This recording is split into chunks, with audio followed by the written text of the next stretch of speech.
All right. Yeah.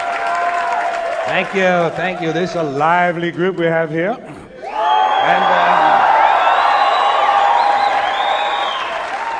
And a good-sized audience, too. And I want to mention that this is probably, I really haven't seen this many people in one place since they took the group photographs of all the criminals and lawbreakers in the Ronald Reagan administration. Yeah, 225 of them so far. 225 different people in the Ronald Reagan administration have either quit, been fired, been arrested, indicted, or convicted of either breaking the law or violating the ethics code. 225 of them. And Edwin Meese alone has been investigated by 3 separate special prosecutors, and there's a 4th one waiting for him in Washington right now. 3 separate special prosecutors have had to look into the activities of the Attorney General. And the Attorney General is the nation's leading law enforcement officer. See, that's what you got to remember. This is the Ronald Reagan administration we're talking about. These are the law and order people. These are the people who are against street crime. They want to put street criminals in jail to make life safer for the business criminals. They're against street crime.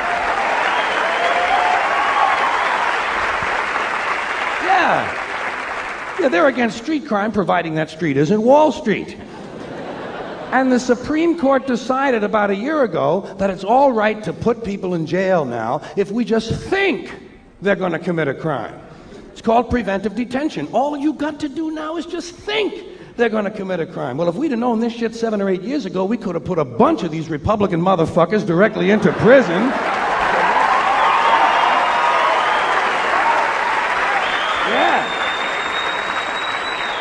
Put them in the joint where they belong, and we could have saved the money of putting these country club pin-headed assholes on trial.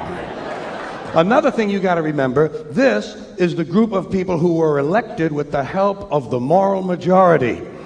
Elected with the help of the moral majority and the Teamsters Union. That's a good combination. Organized religion and organized crime working together to help build a better America. Another thing,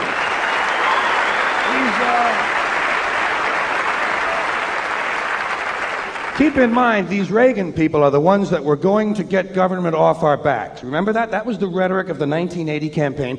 We'll get government off your backs and out of your lives. Yeah, but they still want to tell you what magazines you can read, and they still want to tell you what rock lyrics you can listen to, and they still want to force your kids to pray in school, and they still want to tell you what you can say on the radio. The FCC, the Federal Communications Commission, decided all by itself that radio and television were the only 2 parts of American life not protected by the free speech provisions of the First Amendment to the Constitution.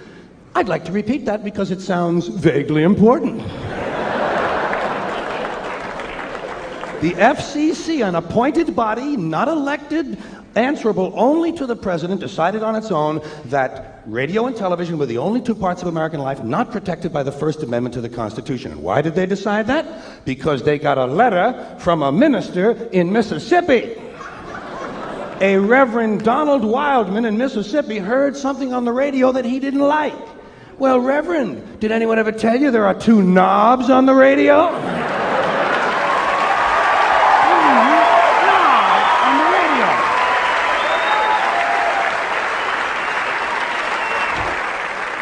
Of course, I'm sure the Reverend isn't that comfortable with anything that has 2 knobs on it.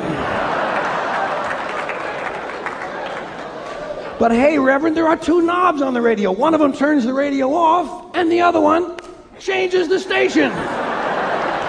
Imagine that, Reverend. You can actually change the station. It's called freedom of choice, and it's one of the principles this country was founded upon. Look it up in the library, Reverend, if you have any of them left when you finish burning all the books.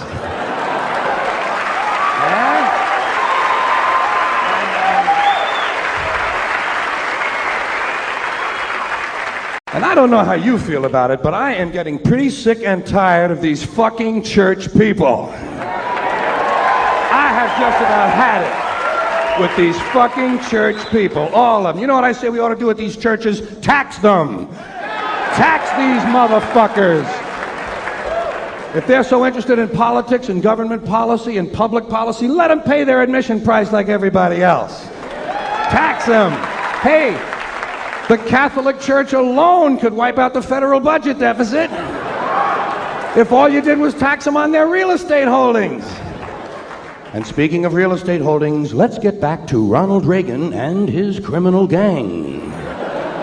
When last we left them, they were going to get government off our backs. Yeah, but when it comes to abortion, they don't mind government being in a woman's uterus, do they? Yeah, backs are no good, but uterus is okay by them. These people call themselves right-to-lifers. Don't you love that phrase? And don't you love the way these kind of people pervert the English language? Right-to-lifers. You realize that most of the right-to-lifers are in favor of the death penalty?